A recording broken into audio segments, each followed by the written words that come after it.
Hey guys, just finished up modifying the Gigaparts Explorer Deluxe battery box. I'm calling it version 2.0. Stock boxes are designed to drop in a battery, connect it, and you're off and running. But they've also designed these boxes to be highly modifiable. So let me show you around the way I modified and upgraded this box for my needs. Let's start here with the Spartan Power battery monitor.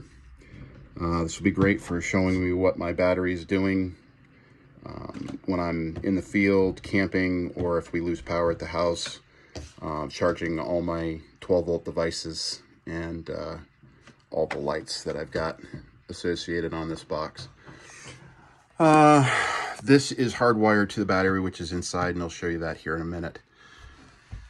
We turn on the main power, and unfortunately the stock voltmeter that came with the box is burned out. The display is burned out, but the quick charge USB-A 3.0 and the USB-C ports still work. The display is burned out, so I'll be replacing this with an aftermarket part. Coming to the middle, we have another aftermarket socket. This has two USB-Cs and a USB-A quick charge 3.0. But what I really like about this socket is it has its own independent power switch. So if I don't need to use it, I don't have to.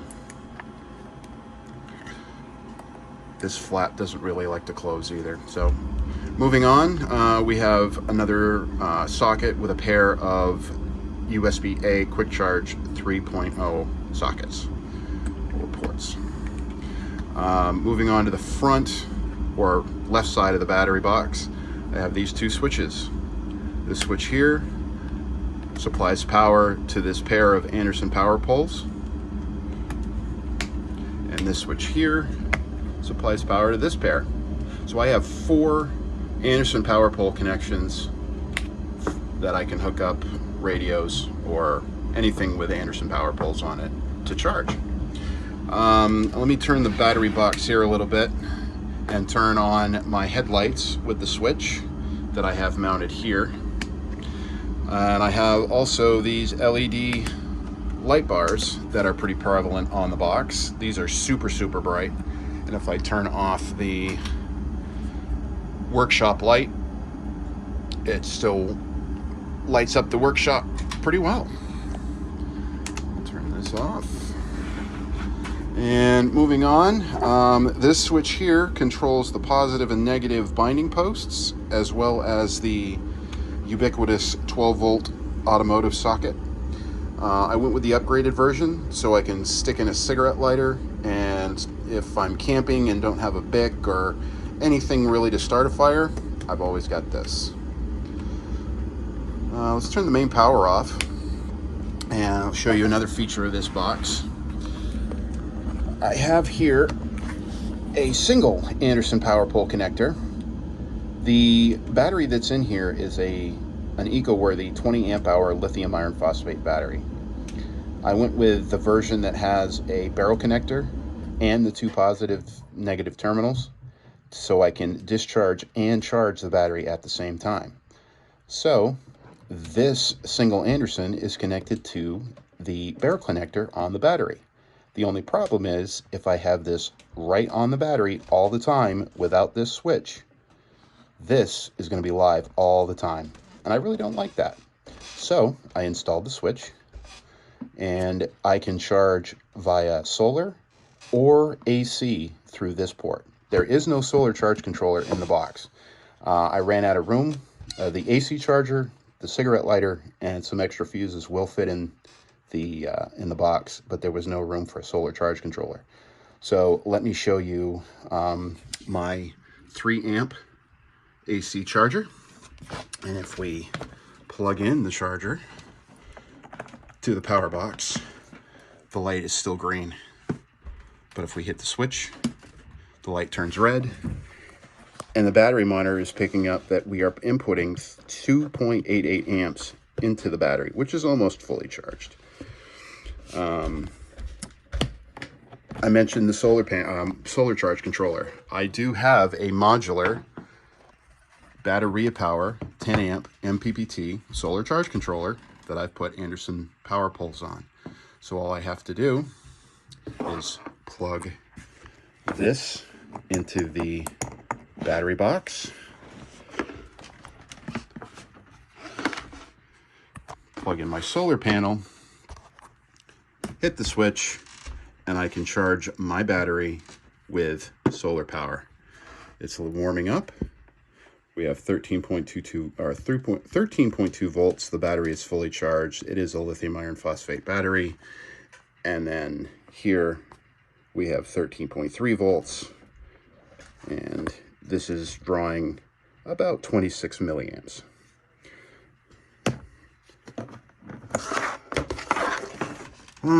Let's open up the box and you can see my atrocious wiring.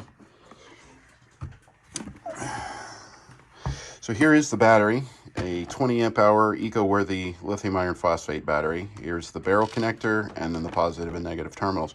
This battery is not hardwired into the battery box. If I need to remove this battery for any reason, all I have to do is disconnect these Andersons and this Anderson, or this Anderson connector and the barrel connector, and the battery will slide out. Here's a little extra space for the AC charger, some extra fuses, the cigarette lighter. Here's the shunt for the battery monitor. Let's move over to the wiring, and I apologize for the rashness that is my wiring. This is my first time ever doing something like this. So a lot of the wires were cannibalized from the stock box. I should mention that the charging port and the discharge and charge ports are all inline fused, as well as I have a 6-port fuse block with a negative bus bar.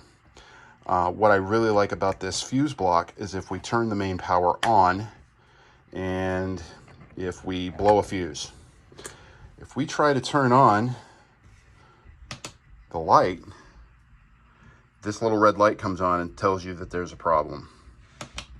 But if we put the fuse back in and turn on the switch for the light comes on. So that's a great indicator for this fuse block. I went with the negative bus bar associated or attached to the fuse block because I didn't really want to have to jump negatives to negatives to negatives and then tie into the main negative on the load side of the shunt. So yeah, this is the updated version, or my version, the way I wanted it. I want to give a shout out to a couple people.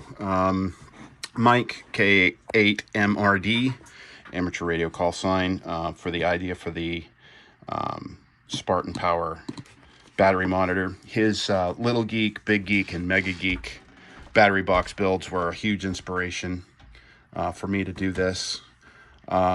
Jason, KC5HWB, he turned me on to the battery box.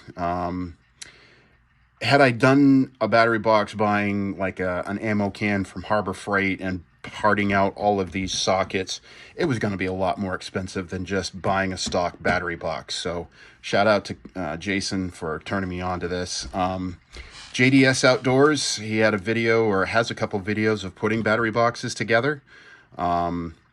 Gave me some ideas on this.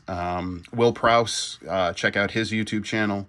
He's the guru for all things solar, battery, 12 volt, 24 volt, you name it. Will's the guy to go see. A couple of my friends, Greg, Jim, Pete, Glenn,